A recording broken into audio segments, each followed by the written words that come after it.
Sabta ko. Ngano man eh. Bawa ko isa, ma. Bawa ko isa. Ngano nagkapusil man ka. Maminaw, ma. Aso yan tigas sa tinuod ka na itabo.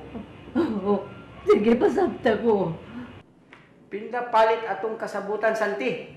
Kung dili nimo malukat sa gitagal na panahon, imbaguhon ko na imong yuta. Dili ko mapirma, sir. Dili ko mapirma. Mupirma ko, pabuton ko ni. Sir, ayaw. Maluoy ka. Pres pirmahe! Ayaw. Dili ko mapirma, sir. Dili!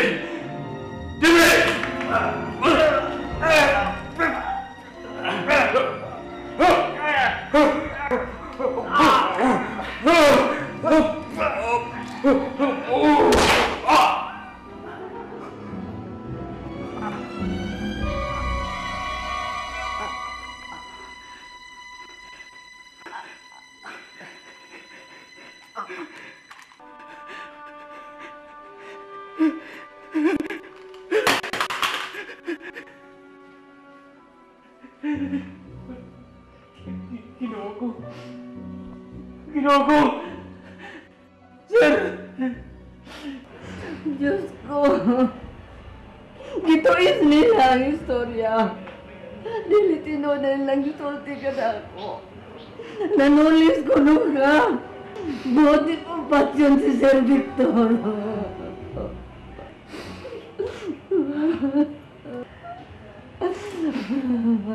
Ma, kumusta man si Sir Victor? Kumusta siya, ma?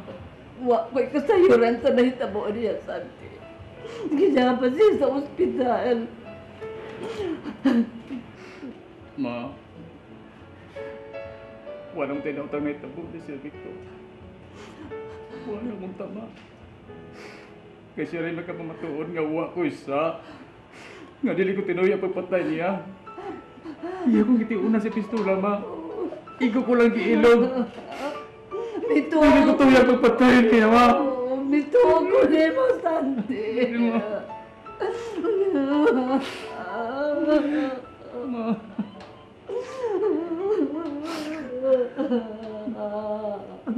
Ma, maluhi ka na ako, ma.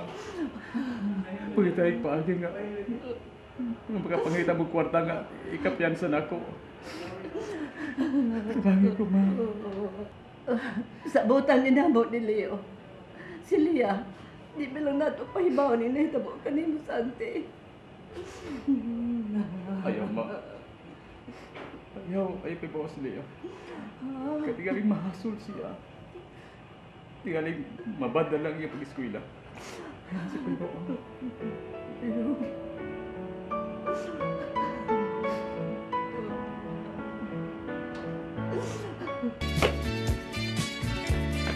Hi! Wala ni ang tuwa kung okay ka. Wala naman ta. Okay ka lang? Nagpalabay ra ko sa oras, no? Mula ka ko karong taod-taod. May date ko. Huwag ang akong JF. Mao pa? Nagdako na gyud ay mo og ang asyenderang mini? Kung nagtuo kang madako sa imong intriga, nasayop ka. Well, dili ni intrika, no? Tinuod na nga. Husto na, Pulin. Biyahe ko din eh. Kung nagtuo kang nagtumo-tumo lang ko sa akong gisulti. Nga di ka man maghimo og pakisusi. Matrace mo man siya ba? Paghimog pakisusi sa university, pangayo ang tinuod niyang address. Dili ka siya taga Davao, no? Sa address pa lang, booking na siya. Excuse me. Si Tita Carmi? Nasa layo.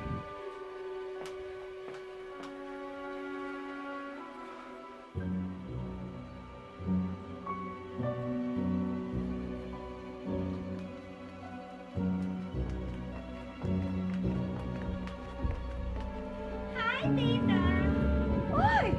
Hi, Iha! Beautiful! Oh, huwag ka magkakita ni Ramil. Siya diya nag-dribble-dribble. Actually, dito na ko gikan niya, tita. Baliwa lang ko sa imong anak. O gibaliwa sab niya nga akong gisulti bahin sa babay nga iyang gikabuangan. Kadto si Leia. Sorry, Iha. Dili una ko mo entertain anang problema, ha? Kay kibaw ka. Doon na sa ko'y kaugalingon kong problema. Ang akong negosyo. Mao ba? Basta man na, tita. Basig makatabang ko. Ay, Iha. Karon na lang si Manaha Kutob ang akong singer sa akong KTV. Nagpaabot na lang siya sa iyang schedule, sa iyang flight. Mukuyog na si siyang bana dito sa Amerika. Ang bana nga kano. Kunuha na siya, kisa may ako ikapuli. Mag-audition ka. Ipapublish sa pamantalaan nga nakinahanglan ka og singer. Maayo pa tuod no, Iha. Maayo ng ideya, ha. Ako day ng buhaton. Di pa na nimo malihog karon dayon, tita. Pero once mapublikar na, magkapuliki na niya ka og audition. Kay nakasiguro ko nga daghan ang magpa-audition ng mga singers. Yeah.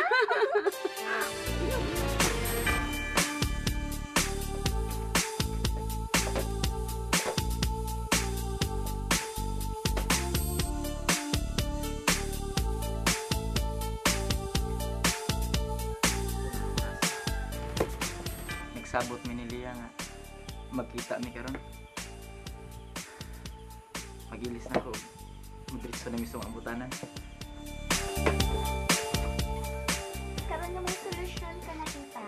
Ano na nagkuna-una, Maoy aksyon ni kining pagpakabuang ni Ramil sa usa ka babaeng mangingilad. Yes, Iha. Isunod ko unya ng mga butanga. Once nga masulbad ang akong problema sa KTV, mauna dayo atong atimanon ang problema ni Ramil. Si Ramil magid ang tiangay mangitag paagi na, tita ba? Tan-awon ta lang. Og dili ba manglipaghong sa kauwaw ka ng babayhana? Kung madiskubrihan ni Ramil ang iyang pagkamangingilad. Well, kung dili mangitag paagi si Ramil nga iyang madiskubrihan ang bahina ng babayhana, ayaw ka bala ka, Iha. Ako ang mangitag paagi. Kana gid, tita. Di sad ko makatugot, Iha, na si Ramil ang akong anak na taga-syudad, ilaro lang usa ka babaeng taga-bukid. Anyway, thank you, Iha. Salamat sa mga ideyang imong gi-share, gihatag na ako. O, labaw sa tanan, salamat sa informasyon nga imong gihatag na ako bahin na ng babayana. Karon nga nakailan na ta, bahin niya. Dili lang siya magpabuang-puang sa pagtunto na ako. Kay, makatilaw siya sa akong kamaldita, Iha.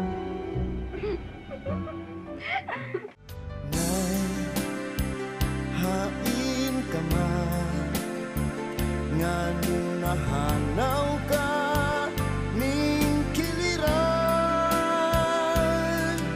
paghando mo maoy giang